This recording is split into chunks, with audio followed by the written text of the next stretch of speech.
I've talked about the shaman in other videos. I would like to go deeper into the shaman and share with you all my personal touch of the shaman. My ancestors have told me that I am the chameleon. Now, I'm not sure what that is, and I am still expanding upon this, but we know the chameleon dragon as a dragon that's able to take on different colors. And they're basically able to camouflage or adapt to the shifting environments. So basically, with myself, I've always been very multicolored. When I say multicolored, there are so many expressions that I'm holding within this singular embodiment. And basically, my ancestors have shown me that I'm very much what we call a holder of the Assachic records. Now, the holder of Assachic records is, we could see like it's like kind of like a librarian, but it is a person who is constantly receiving information from this big source of knowledge. And ever since I was young, I've always been changeable in the way interchangeable. I've always been expressing different things almost simultaneously. And even now, you guys can probably tell that I am very dynamic in the way that I express myself. I express myself through this pool of thought, and then this pool of thought, and then this pool of thought. And basically my ancestors shown me that I am this chameleon essence. So I'm very interchangeable, I'm very adaptable, and multicolored. So it's interesting when I connect with these ancestors of mine through meditation, through prayer, through chanting, through my own personal inner work, connecting with nature. My ancestors are all across this planet Earth. I connect with ancestors that are in my geographic region, which Native Americans. Even where I was born, I was connecting with a Native American ancestors, and I've connected with my ancestors in Spain, as well as now I'm connecting even deeper to my ancestors in the Middle East. Okay? And also I've been feeling this magnetic resonance with even North European, what we call as the Celtic. Okay? And they have their own sacred touch of the shaman.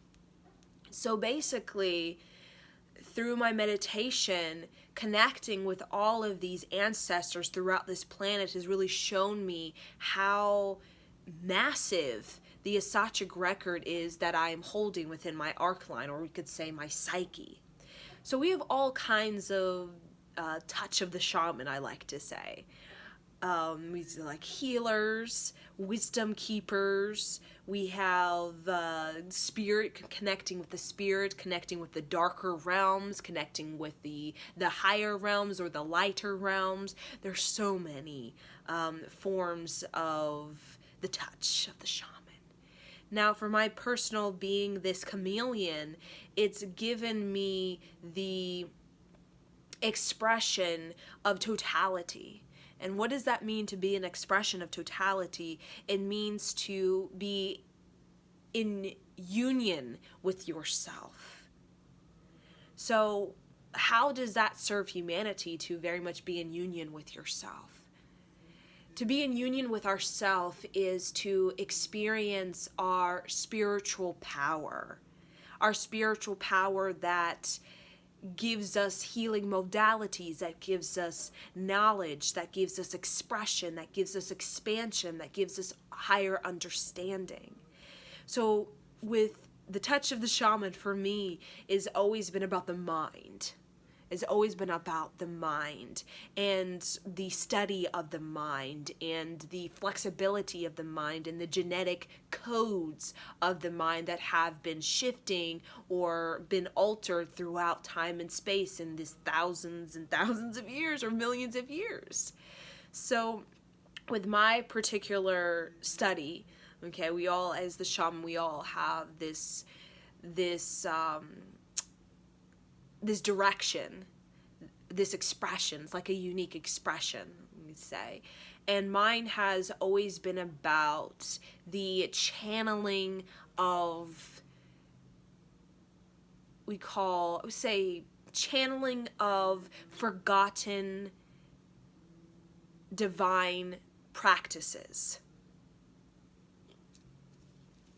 So even in my previous incarnations, I've always connected with or resonated with Edgar Cayce, for example. Okay, he's a clairvoyant. And the whole channeling ability is something that has always been quite natural for me to channel. And what does that mean? Is just channeling. It's just you are connecting with the Sasachic record that is very much containing all of the information and knowledge and understanding and experience on this planet throughout a multitude of dimensions. Either it's the earthbound, because we do have earthbound realms, okay, that we call them the darker realms, and either it's the higher realms, such as we say the ascended beings, those kinds of things. The Sasachic record is basically where all of that's held. So for myself in this touch of the shaman, I've always been very much the union between all of these ancestors, either the Celtic, when we call the North European, either we have the Middle East, either it's like a Vedic tradition, either it's Native American.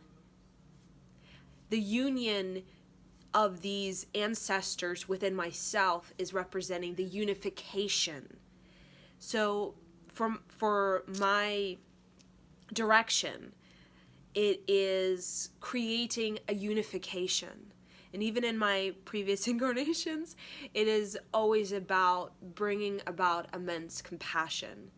So clearing away all of the judgment that divides us, that distorts us, that shames us, that creates, we call these darker realms on planet Earth, where we are very much in duality, heavy sense of duality, as you're the saint and the sinner, you're the master, you're the slave, and very much conditioned and fixed into those seeming set positions. Well, the union and the unification is the compassion. So like Laotus, we think of Laotus and we think of the compassion, patience, unconditional love. That is very much my unique touch of the shaman, and expressing that through being this ethnically ambiguous person who has deep roots, like a very broad and wide tree, roots that connect to Africa, that North European and Spain, even upward, connect to, we say, the Middle East, we can North America. Okay, when we talk about the natives, the native tribes, and that expansion or extension of myself to all of these places has given me this true, authentic experience of compassion. It is like the emergence of, we could say, all of these cultures or traditions or ancestral lineages, and the emergence of them is that compassion. It is to be able to channel your expression through a multitude of ways. And those multitude of ways are not conflicting or battling. They may have friction with each other, but that friction is what creates deeper creativity or ingenuity. So it's very much through the journey of time and space to get to where I am right now. There's been a lot of friction, okay? And that's kind of on this planet, to get to that sense of union, we have that friction. We all know that battle with ourselves. We could say we have a battle with our lower self. We have a battle with our higher self. These are kinds of terminologies we see out there. And that battle with ourself is simply the judgment. There's a part of ourself that judged that other part of ourself, and we're at battle with that self. But compassion is the emergence with that aspect of ourself. Such as we all know, all across this planet there has been religious battle. Okay? There's been cultural battle. And we all know this. But the emergence is that battle becoming a friction for ingenuity. It's pressuring the psyche to hold compassion, because that is transforming this battle, this constant just opposition or duality, and transforming it into higher understanding or wisdom. We call it unification. So in many lifetimes, I have been very much interested in, we could say, the injustice. Okay, we talk about the battle between religion or ethnicity or sex or age, all kinds of battles going on this planet. I've always been interested in bringing fairness as well. Always been interested in revolutionizing, creating revelations on this planet. And all of those lessons and tests have brought me to this point right now where I have come into this particular body, and this particular body was very much designed by all of these ancestors, that the Spain and the Middle East and Native Americans, to represent the unification of this planet Earth. The unification of knowledge, the unification of experience, the unification of understanding. That battle that we have with ourselves, where we want to push that aspect of ourselves, we want to dominate, we want that aspect to submit, and coming into that unification, that union with ourselves, is coming into a higher understanding. A grace, what we call a true grace, an authenticity. When we talk about the authenticity, a lot of time with Anunnaki, we see where we get into the one God. We had many gods, and now we get into the one God. It's basically the many gods that we worshipped and ancient Egypt, becoming that one God is becoming the source, the authentic source in which has come into this planet Earth and is interchangeable. It has come into an expression of many things. And those many things, when they come together, they become this union or this source. When we think of Anunnaki, we see him in a lot of, the famous kind of hieroglyphic drawing, or where the Anunnaki is looking at looking like a sun, or this spherical sort of up in the sky. That's representing that all of our creations return back to this authentic source. And that's what we call the union with ourselves, where we're not the saint or we're not the sinner. We are the compassion that brought us into these many, many narratives throughout time and space. So in essence, we are all quite ambiguous. We are all quite interchangeable. We are all having this chameleon where we have expressions that are different from the other expressions, or even contradicting from the other expressions. And through the embracing it, through the acceptance of it, we can come into the ability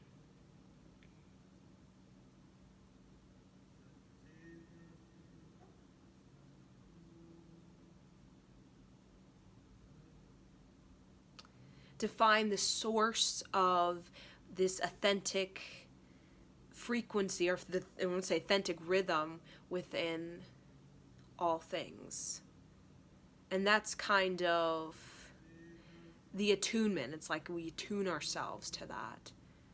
And I feel my touch of the shaman is very much an ability to tune yourself to an authentic rhythm that is uniquely your own, but connected to a larger source where everything is in rhythm with this, we could say, this divine energy.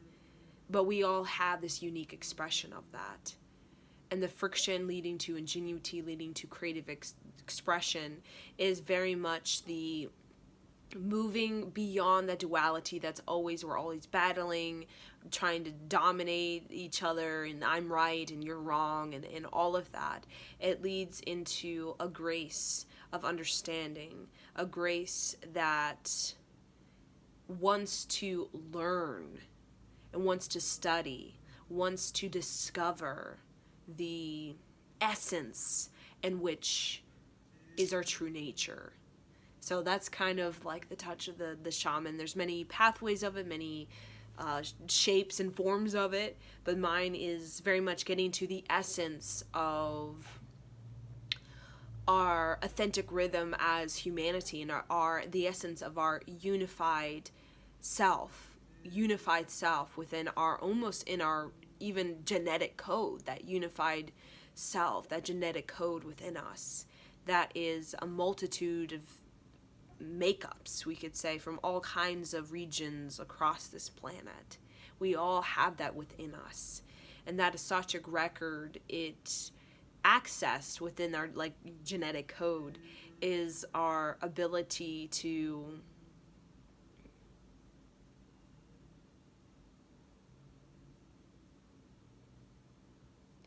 learn to love everything about ourselves. And that's when we get into